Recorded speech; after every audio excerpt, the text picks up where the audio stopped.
इश्क लिखियल भलो न कजे कॾहिं सरेआम।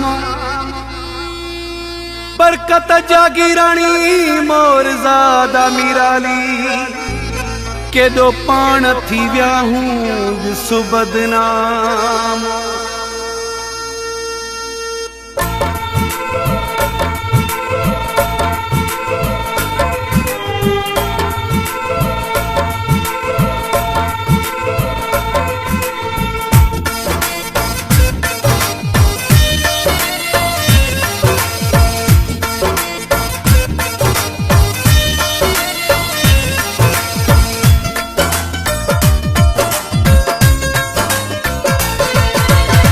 पाण भी बदनाम थियो मूंखे भी बदनाम पियो थी।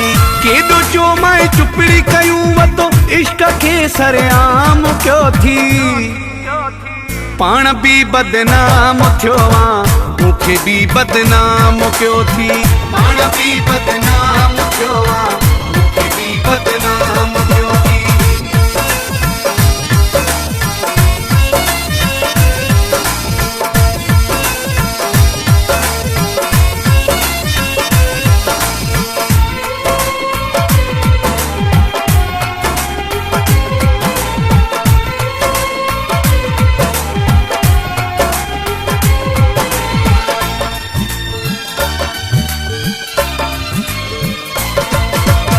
केॾो चो माए कंदन खे भी कन हूंदा थी प्यारा।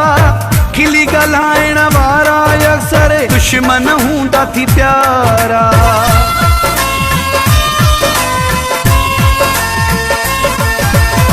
केॾो चो माए कंदन खे भी कन हूंदा थी प्यारा। खिली ॻाल्हाइण वारा अक्सर दुश्मन हूंदा थी प्यारा।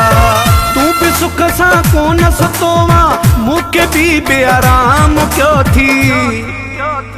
पाण भी बदनाम थियो मूंखे भी बदनाम क्यों थी। पाण भी बदनाम थियो मूंखे भी बदनाम क्यों थी।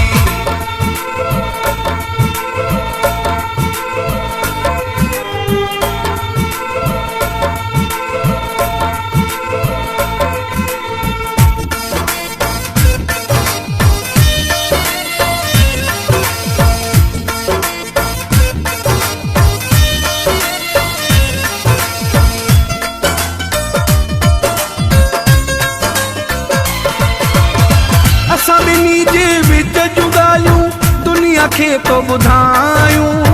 अहिड़े ॻाल्हियुनि जे करे ॾिस पाण परे पई आहियूं।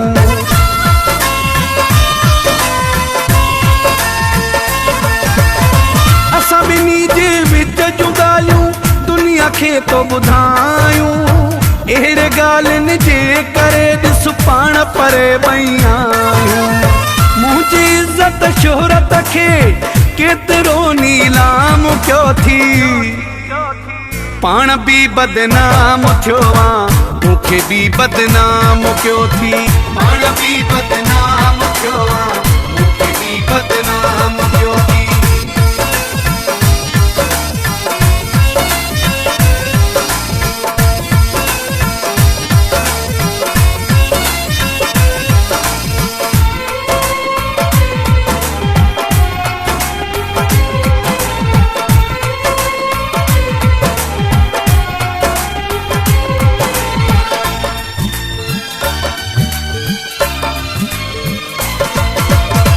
छा थी पई हा पंहिंजी दिल जा राज जो तूं लिकाई हा। कड़हणी तूं हिक जे दन में ॻाल्हियूं इहे न हुलाई हा।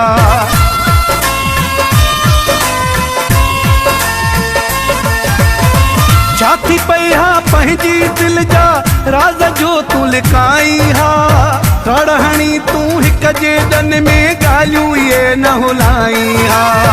वक्त लाहि सिरो ही असां ज़ुल्म जानी जाम क्यों थी।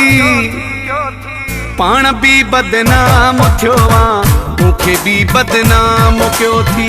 पाण भी बदनाम थियो मूंखे भी बदनाम क्यों थी। केॾो चो माए चुपड़ी कयूं वतो इश्क खे सरेआम कयो थी पाण भी बदनाम थियो मूंखे भी बदनाम कयो थी।